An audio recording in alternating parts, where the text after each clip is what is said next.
Hey everyone, this is Deepak Patel, and in this video I'd like to speak about rejection.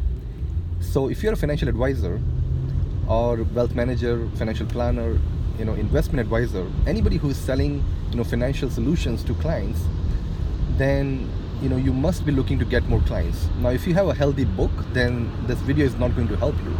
But if you're looking to get more clients and grow your practice and book, then most likely you probably have this issue today, which is dealing with rejection. Because as advisor, if you are following traditional methods like cold calling, door knocking, going to networking events, or any of that type of methods, then you are facing a lot of rejection, right? A lot of people are saying no to you. People don't open their doors. People give you their phone numbers, but then they don't pick up the phone. If they pick up the phone, they are rude. If they are not rude and they book a time with you, then they don't show up to the meetings. And if they show up to the meetings, then they're not interested in doing business with you. And if you really think about it, there are so many rejection points that honestly is extremely depressing and demotivating for many of the advisors, especially if you're new to the advising business. But even if you're experienced, I can tell you from personal experience that it hurts. Like getting rejected hurts. And as a salesperson, and I've been in sales for last 10 years, and mainly when you are selling small business solutions like what advisors do, like one-on-one selling, it hurts a lot because you get a lot of rejection.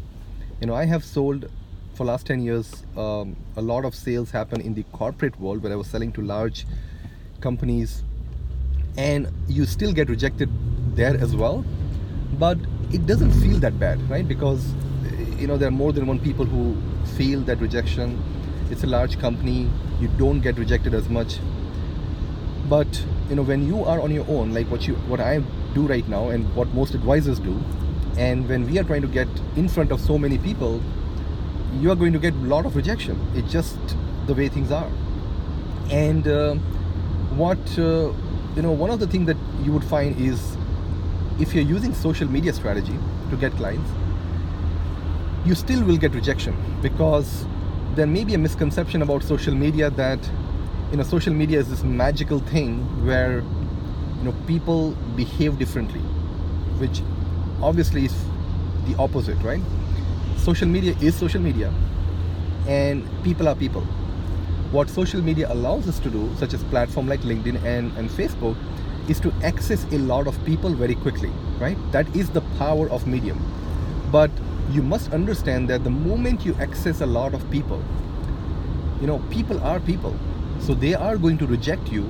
They are going to behave, weird, which is like they will tell you that they want to speak with you, but they then won't set up the meeting, right? So that's a weird behavior, and it's just the way humans are. And you and I cannot change that. And certainly, social media strategy is not going to get rid of rejection completely. In fact, it might make it worse, because let's say if you are relying on referrals today, if you're relying on cold calling, door knocking, and let's say you're meeting 5 people a week, with social media, you literally can get in front of 500 people, a week, because, we can get in front of so many people, faster, cheaper, better. Now, when you get in front of so many people, what do you think is going to happen, right? If 10 people, let's say 2 people of 10 rejected you, 8 of them didn't even bother to respond, which means there was 0 response from them, and 2 of them said, no, not interested, or don't call me again, or something like that, right? What do you think is going to happen with 500 people? It pretty much will be the same. 20% of 500 people, which will be like 100 people, most likely will reject you. So the rejection magnitude is very, very big in social media. The good thing is, when you start to see this thing, as we all say, like, practice makes you perfect, right? And one way to deal with rejection, and if you are interested in the topic of rejection, there's a good book on sales that is called Rejection by Jeb Blount, and it's a great book. I read the book, I really like it, and I've read it several times, and I even use some of the principles from that plus few of the books for many years. But that book talks about the psychology of rejection, what really happens in our brain, why people reject. But one of the solution it provides is, just like anything, you practice rejection and you get better. In fact, the book tells about, I think there's a story of a Chinese guy who did this experiment where he was going door to door, and he was not trying to sell anything, but he was trying to ask something extremely odd, such as, can you take a photo of me playing soccer in your backyard, or something like that, right? So he will go to people's home, knock the door, and when somebody comes out, he will ask them, hey, can you take a picture of me playing soccer in your backyard? And the reason he did that is because he knows that when I say that, people will reject him, right? They'll shut doors on him, they will say no to him or whatever.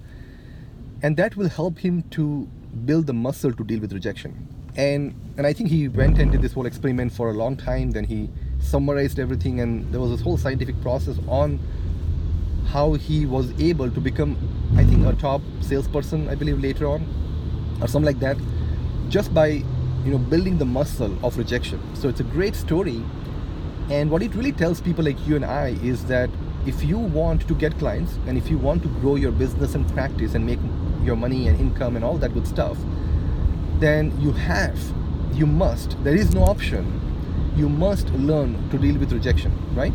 So if you're an advisor, whether you use social media to get clients or not, doesn't matter.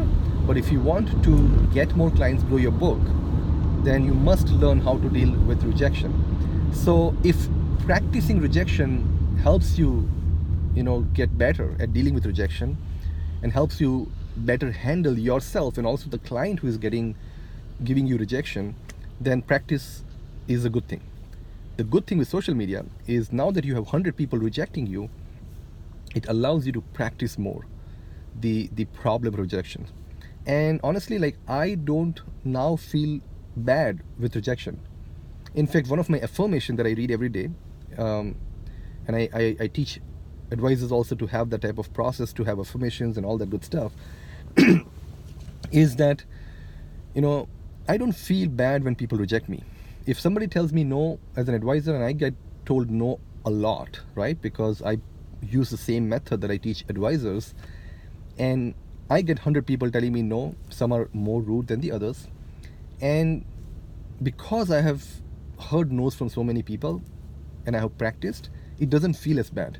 Now, we all are humans, at some point, depending upon what's happening in your personal life, what's happening to your mood, yeah, there will be some days that you still will get hit. And I'm not saying that you can always get rejection proof 100% or anything like that.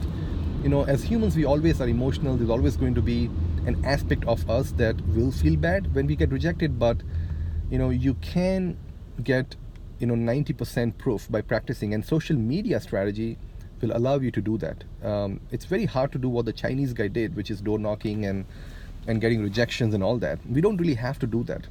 It's very simple. We genuinely try to help our people. So if you're an advisor and if you want to help people achieve financial freedom, retire comfortably, then you must genuinely have a good desire to help people, right? All you need to do is go in the market, use tools like LinkedIn and Facebook, and offer genuine help to a whole bunch of people to have a short meeting with you so that you can assess to see if you can help them, right? Now what happens is, and this is just the law of nature, even with the genuine desire that you have to help people, a lot of people are going to reject you.